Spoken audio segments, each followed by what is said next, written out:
This is the place for boomers, Boomer Being, with your host, Leslie Neumer. Welcome, I'm Leslie Neumer with 95.9 WATD FM. Today's topic will be how to approach your finances now that it's a new year. My expert guest is Bill Harris, certified financial planning practitioner and owner of WH Cornerstone Investments of Duxbury. Welcome, Bill. Morning, how are you? Very good. So here we are 1 month into 2024. What are some prudent financial planning strategies for the new year? Well, I'll start off by a little story. I recently visited a farm and there was a sow. She had 15 little baby piglets and they were tiny. They must have been about a pound. And yet the mother sow must have weighed 1,000 pounds. It's amazing how big they get. Do you know how she got that big? They fed her. They fed her.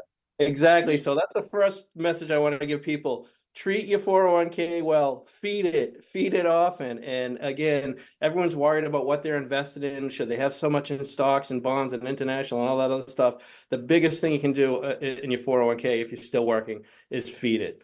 I think one of the great things about 2024 right now is people can expect to get more money on their cash. So interest rates have gone up. I want to make people aware of, if they're in a brokerage account type situation, there's what's called a sweep account. And money will get swept into there, but it won't be earning the high rate of interest. So you want to make sure that you're going to be, if you're in cash, that you're in a high earning money market fund. And these are, oftentimes north of 5%. So it's kind of nice to see cash start to paying some money. The same thing can be said true about fixed income. Interest rates are higher, so you can get a better return on your fixed income. I want to tell people to have a good tax plan. If you're getting ready to retire, whatever the case may be. We talk about diversification across asset classes, but it's equally important to have diversification across tax strategies. So make sure you get a tax plan for 2024. And also be considering things like Roth, contributing to Roth and Roth conversions and things like that. And then one final tidbit, I think the best deal in the tax code today is an HSA account.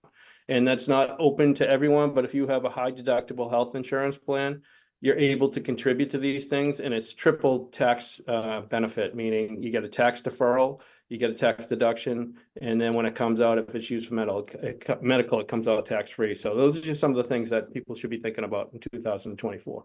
Well, appreciate those wonderful suggestions. Is there a top strategy that you give your clients? No, I don't think so. The biggest thing we want people to do is to stay invested and stick to whatever that asset class, asset breakdown or asset allocation that they have, and make sure they stick to it. I briefly talked to you before the segment, and we do this thing with our clients called the Dow on your birthday. So we're in what's called peak 65 this year. Do you know what peak 65 is? This is the year that the most baby boomers are turning 65. So 12,000 of them a day are turning age 65. So that's about over 4 million of them this year will turn age 65. And if you look back to 1/1 of 1960, the Dow was at 679. It's now at 37, 38,000. Right, so it's had massive growth. But yet during that time, we had the assassination of JFK, RFK, MLK. We had Vietnam War. We had Gulf Wars, Ukraine wars. We had all kinds of, Watergate, all kinds of crazy stuff. But yet this market keeps chugging along. So the big message we want to tell people is get that strategy. Stay invested and think long term, and you'll be fine. Now, if you're going to need cash, make sure you have cash on the side. We often see people think they'll grow money really quick, and then they need it to do something, and the markets go south when they need that money. So if you are going to need cash, make sure you put it on the side. But for everything else, think long term.